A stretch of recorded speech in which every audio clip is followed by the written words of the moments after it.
Welcome to season 4 of Outstanding Women Leaders, Witty and Wise Conversations. I'm your host, Katie L. Eads, founder and chief owl at Outstanding Women Leaders, professional coaching and podcast, an organization dedicated to empowering women in leadership, relationships, and life. Owl is on a mission to host 100 million witty and wise conversations that inspire you, disrupt the way leaders think, and stir your soul into action. That inspiration today begins with a set of rules to guide our conversation. Number 1, nobody gets to be wrong. Number 2, nobody gets to be right. Number 3, everybody gets to be vulnerable. And my favorite, number 4, everything is included. We do not edit here. This conversation is exactly what it needs to be in this moment in time. We've asked our guests to join us via video to allow us to create authentic connection. Eyes are the window to the soul. You will be seen here. You will be heard. There is space for you. This conversation comes to a close. I'll ask our guests 3 questions. If you've tuned in before, you know what they are. If you haven't, you don't want to miss them. Enough about me. Today, I'm excited to welcome Outstanding Women Leader, Erin Rector. Erin is first and foremost a mother and wife residing in Knoxville, Tennessee, and has been on a journey of self-discovery and improvement for many years. Falling into her food safety career by accident, she has dedicated herself to helping businesses and communities protect their food supply chain for over 15 years. After years and years of dealing with obesity, she began her path towards health and wellness once becoming pregnant with her son. Falling into the pattern of losing weight and gaining back for many years, she always felt deep down that something bigger was going on. Tired of being made to feel like she wasn't trying hard enough or doing the right things, she was on a mission to find someone to listen to her concerns and issues. After being introduced to a friend through networking, she decided to try yet another consultation, this time through Novis Health. Finally getting answers she had been longing for, it was discovered that she had severe gut issues, including E.Coli, the Parasite, and a host of other bacterial problems. It was a 6-month tedious path to recovery, the fastest they've seen, although something that felt long and arduous for Erin. All the while, Erin has lived on this life. How many years has it been since Polly has been your sidekick?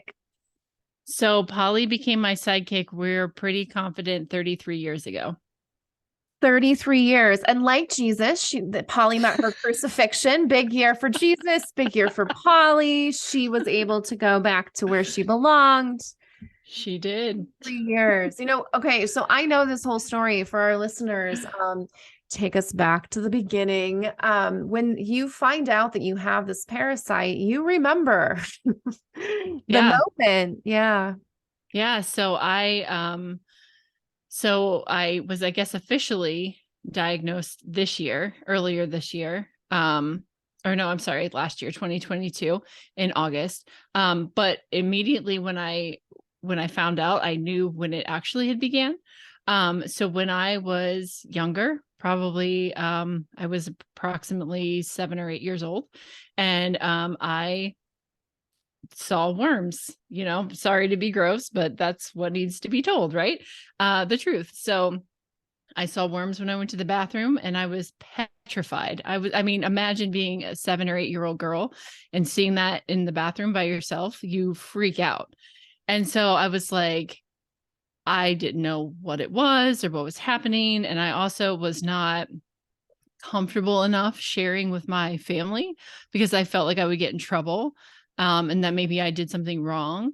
So I hid it. I hid it for at least a few weeks. And then after a few weeks, they went away. And I thought, oh, good. They went away. I don't have to tell anybody. It's going to be my little secret. It's fine. So I didn't tell anyone until August of 2022, when I was going through, I had originally gotten some blood work done, and a couple of the markers that showed up with the blood work, I remember her distinctly saying, like, well, that's kind of weird. Usually if you have a high this and a high that usually means a parasite, but that's super odd. And I doubt that that's the issue. But we're going to test and see, like, we'll do a GI map and see. And immediately when she said that, I told her the story, and she just looked at me and she goes, that they don't go away, right? It's like, well, I was 7, so no, I didn't know that. And she said, no, they just, when you see them, that's because it's just happened, and that they're, close enough to see. Once they, are comfortable, they crawl on up away as far as they can. So you don't see them anymore. And I'm just like, holy shit. Like, that was a long time ago. I'm almost, at the time I was like, oh, I'm almost 41. So that's a long time. So yeah, so that's how it all started. I was a young girl who was just too afraid to share, a gross story, I guess, with my family. Wow. And your whole life, you sort of battled some health issues that we briefly mentioned as well. And it was a journey for you. Tell us a little bit about, you fall into food safety. Ironically, you're trying to prevent people from getting this. At any point, are you in food safety? Like, man, once you get a parasite, they don't go away. Like, did you just lock this 7-year-old memory away? Yeah. So actually, I mean, so in my field, we deal more with foodborne illnesses. So we do talk slightly about parasites, but typically about getting them from undercooked pork, or getting them from undercooked bacon, or something like that. And we don't usually see that in food safety, honestly. What we do see is some of the other things that I had, like E. coli. There's a bacteria called Bacillus species, and a host of others that we literally ask people when we go in to do audits, like, what are the 5, foodborne pathogens that require restriction of a food handler? And E. coli is one of them. So yeah, it was just, again, completely falling into that with my job and my life being to protect people from this kind of thing. It is also a question for me to think back and wonder how I actually got it.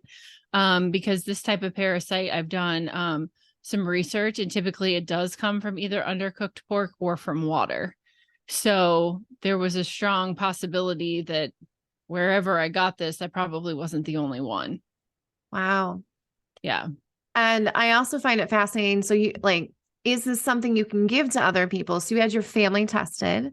Yep, I did. I had my family tested, and my son came back positive for E. coli, which we actually found is very prevalent, which most people don't know this. It's actually very prevalent in Knoxville water.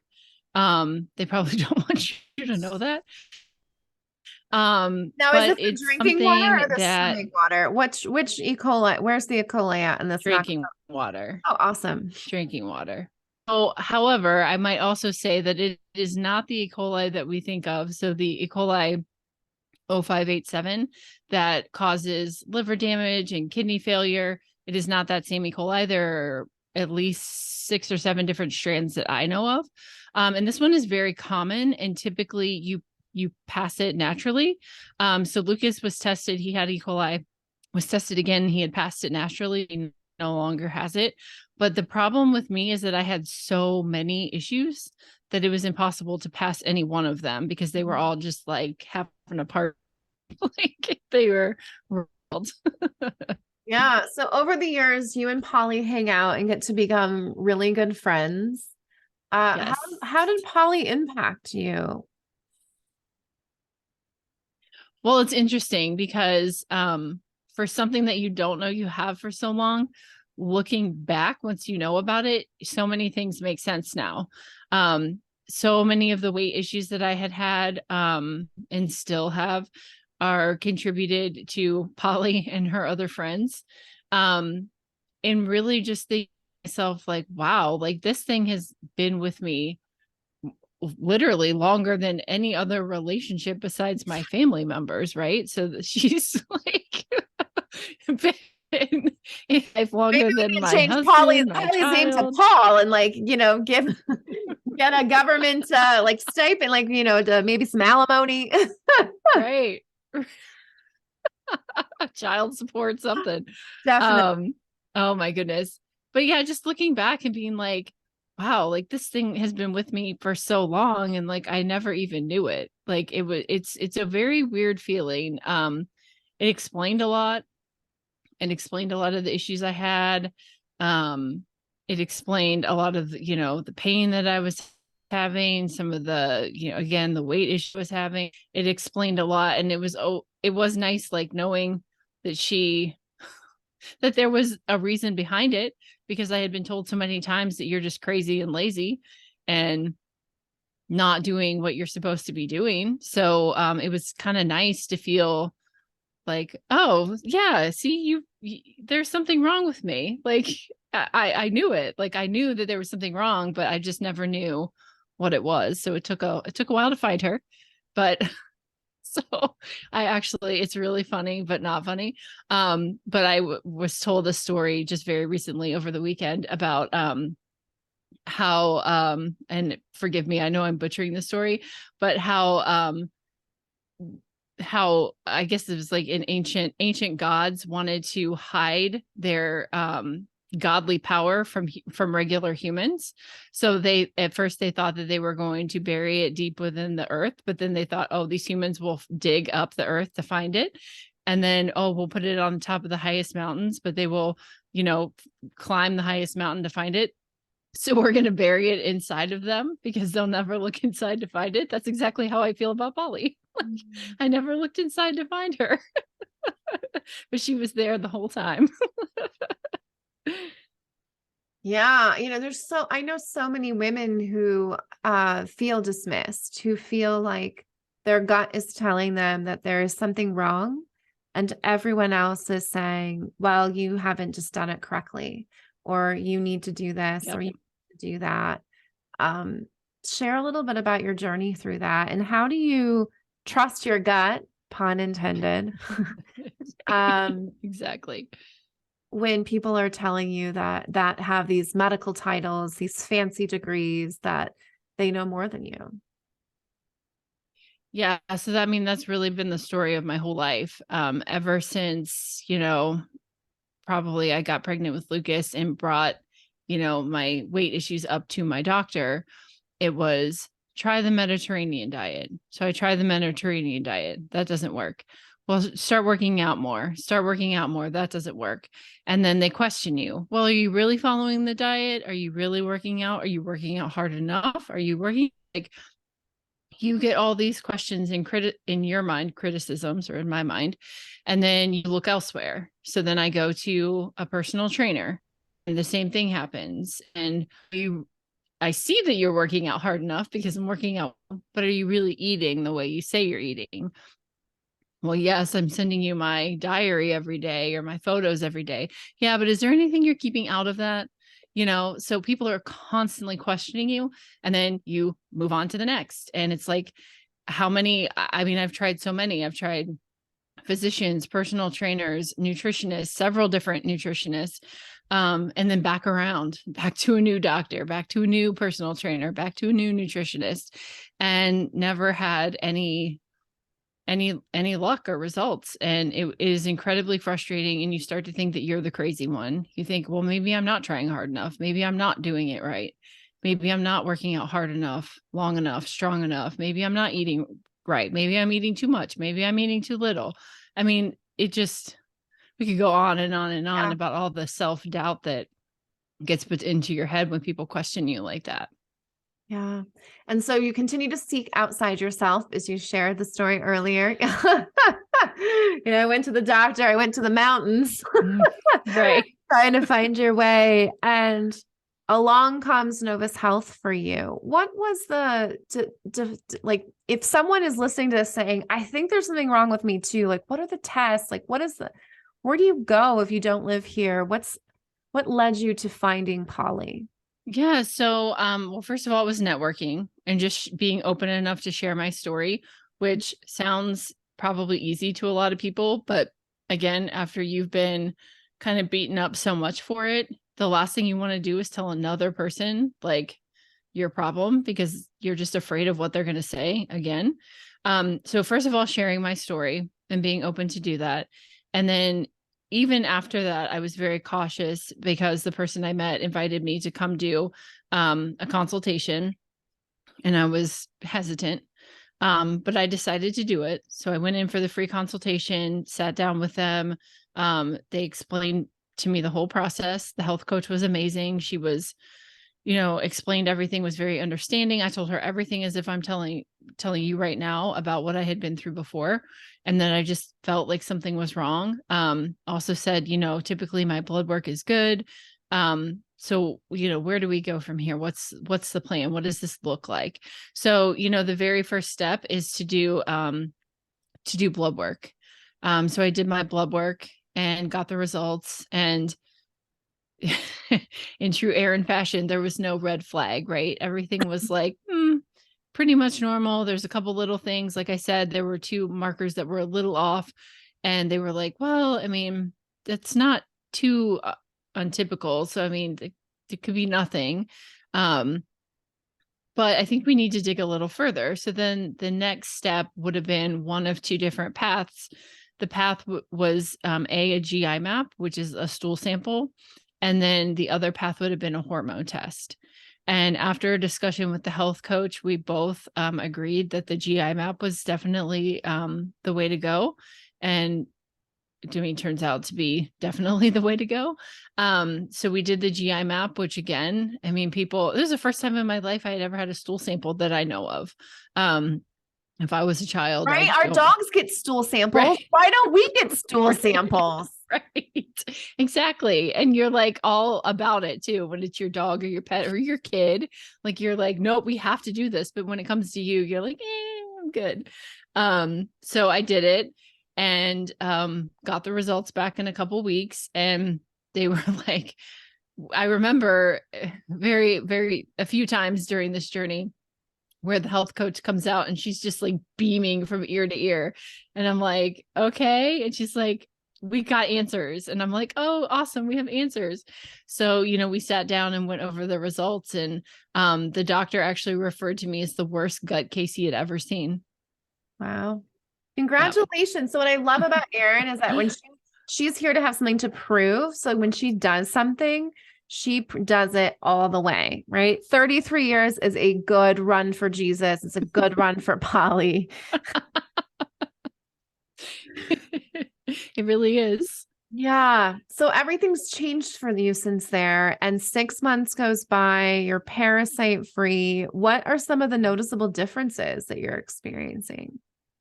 Yeah. So it's interesting because a lot of them were small. Like I was hoping for like these big, gigantic changes, right? Because that's what I want to see. That's what I think most people want to see.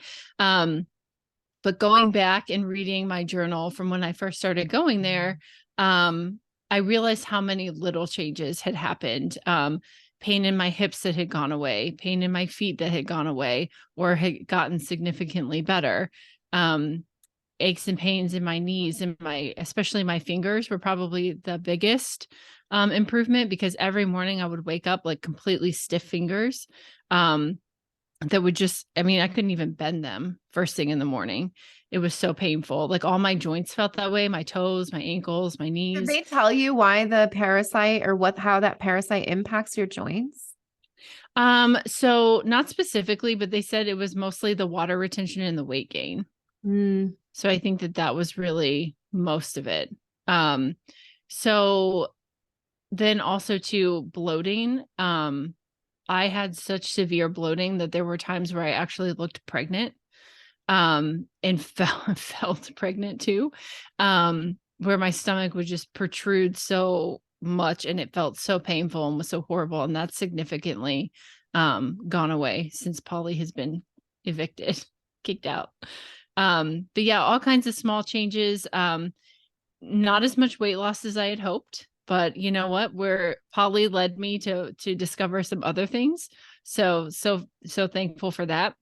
So I'm still going through the journey. I mean, I always will be.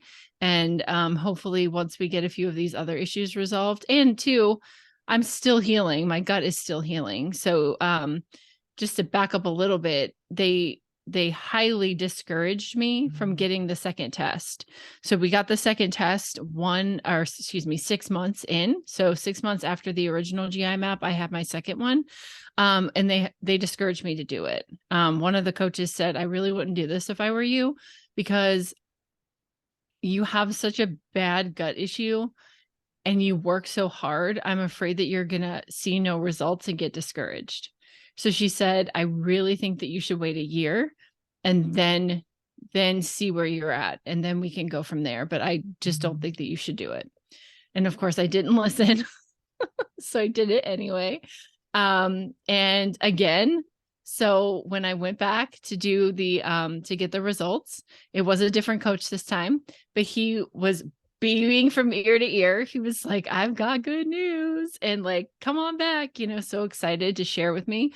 And when we went through the results, Polly was gone, which they were floored by. They could not believe. So Polly was gone. So 33 years, and it only took 6 months to evict her. That's like a slumlord in New York right there. Well done. Right. Maybe I should be using those skills elsewhere. Something to think about. Right. So, and then I believe it was 13 out of 16 of the bacteria that I had were gone. So I still had a couple, but that's very typical. I mean, you fluctuate, you go up and down on some, each time you get a new test. So that's definitely, they were thrilled by the results. And so was I. I cried. I was so happy and excited and relieved. And like, I just felt like I finally had proof. Like, look, I'm actually doing what you're telling me to do. And I firmly believed that everyone there believed me. But I just felt like that personal validation, like for everyone else, like I wasn't lying. Like I did everything you told me to do. And what were some of those things that you had to do in order to evict? So if you want to be like a landlord in New York, like evicting someone, what are these steps we take to get rid of these parasites? So there's a lot of them. So it is daily supplements of probably, I had to take a wild guess, I'd say about 30 pills a day, maybe a little more. So supplements morning, noon, and night. So no caffeine, no beverages, but water. No, I can't even have, or couldn't even have, like sparkling water. No alcohol. And the actual diet itself was pretty much just, protein and vegetables. My sugar had to be limited to a half of an apple a day was my limit for sugar, or like a small, like a half a cup of berries, but no pineapples, no grapes, no citrusy fruits, no lemons, no limes, no oranges, and no starches, like even sweet potatoes. Where you're like, no, give me the test. Because if these assholes are not here, I am changing my diet. Right. Well, I will say there were a couple times where I'm like, if I don't get good news, I'm going home and drinking a bottle of wine and eating a cheesecake because that's what I want to do. Not to test. Right. Right. So yeah, so I mean, really just lean meats, turkey, chicken, salmon, a lot of that. For a while, I also had to eliminate like eggs and pork and tomatoes or a few other things. But yeah, very, very strict diet. But it was worth it. Yeah. 100%. So are you basically starving this parasite out? Pretty much. Yeah. So essentially you're starving all of the bacteria in your gut, because that's what they live off of, is the sugar and the carbohydrates. And it was astounding to me, the like the feeling that I would get, the cravings, sorry, that was the word I was looking for, the cravings that I would have, like completely out of the blue. I'm like, oh my God, I want ice cream, or oh my God, I want pizza.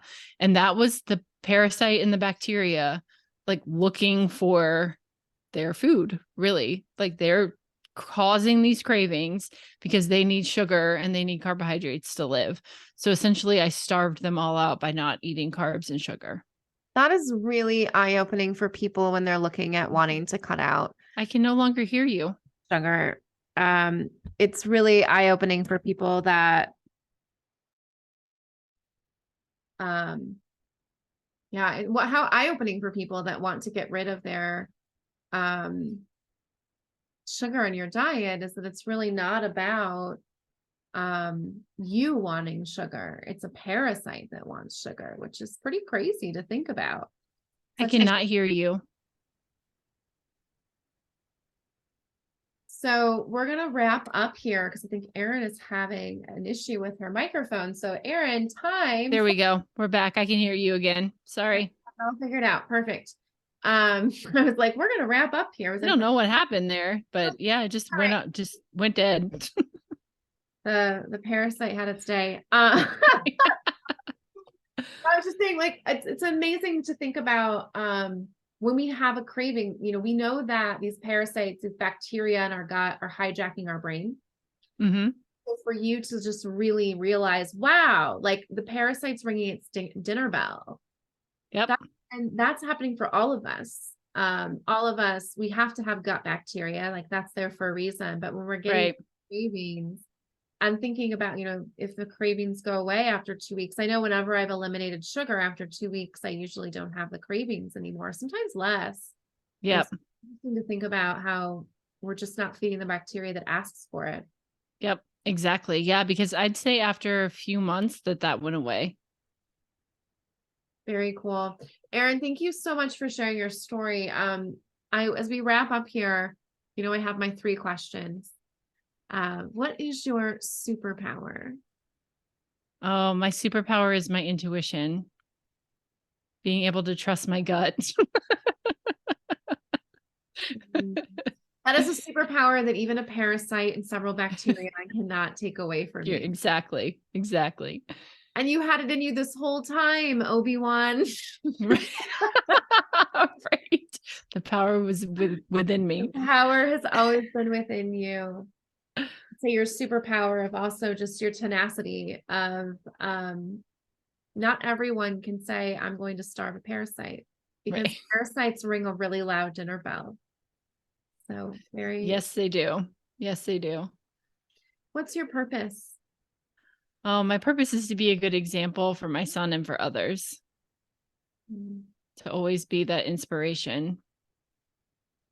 And you have done that. You've been the inspiration for me to lead a women's group in Knoxville after living here for 6 months. So thank you for that.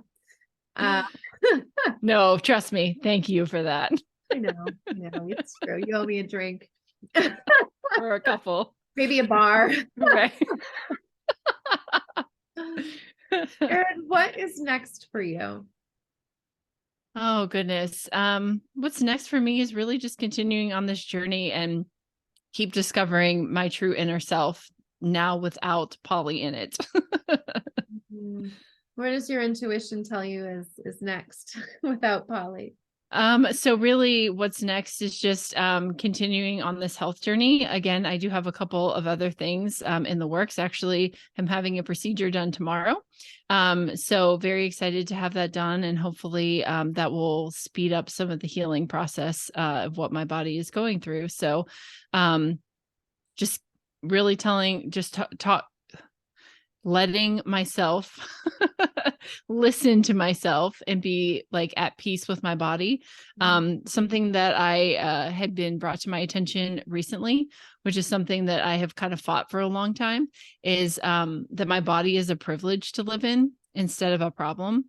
So I have fought against my body for a very long time and have been very angry at it for a while, angry at Polly and angry at all of her friends in there.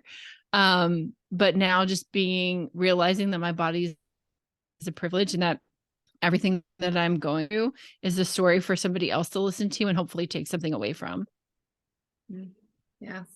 I love that. It is a privilege to get to walk and pick things up and set them down. Yep. Great wisdom. Erin, I always leave our guests with the last word, whatever you'd like to leave our listeners with today. Well, thank you. Thank you for having me, and thank you for letting me be here.